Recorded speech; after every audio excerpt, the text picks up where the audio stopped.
guys! Good afternoon to everyone! Kumusta po ang araw niyo po? Sana okay lang po kayo. Eto guys, nakikita niyo naman guys, ito yung nasa harapan ko. So ngayon, nag-cravings po tayo ng mga pagkain Pinoy na Pinoy. At kahit mga ganitong pagkain, siguradong swak sa panglasa natin.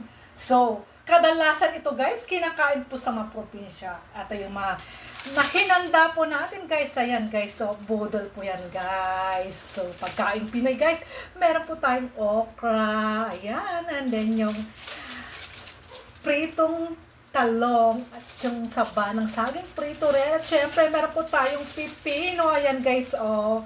And then yung ensaladang talbos ng kamote. At syempre, meron po tayong tinapa, ayan guys, oh. At syempre, para mas masarap ang kain natin, kailangan may kanin.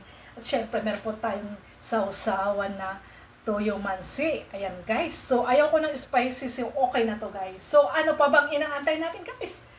Kain na po! Sa mga hindi pa kumakain dyan, halina po kayo at samahan niyo po kong kumain. Ayan guys.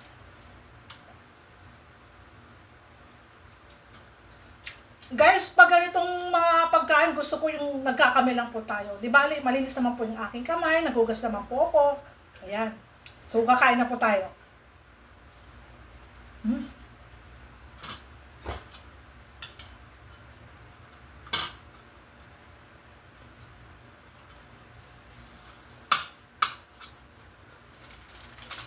Yung saging guys, oh. Sarap.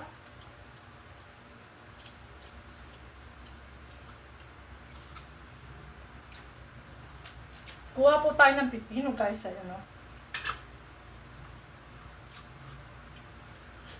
Crunchy.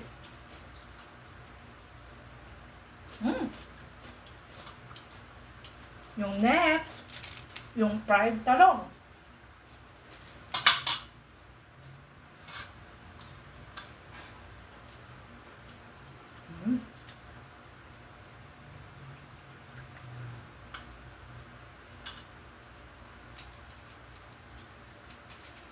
Ayan, yung tinapa guys, so hindi siya masyadong matigas. So tamang-tama lang po siya.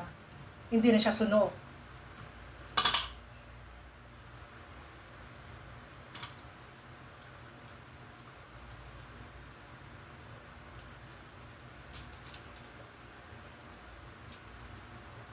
Alam nyo guys, pag mga ganito pagkain, talagang sira ang diet natin ito guys. So, talagang mapapakain ka talaga ng marami.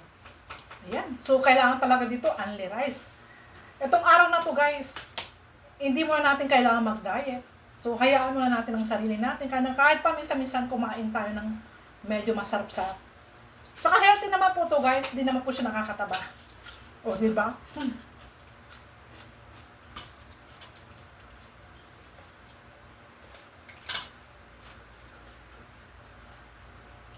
Talbos ng kamote.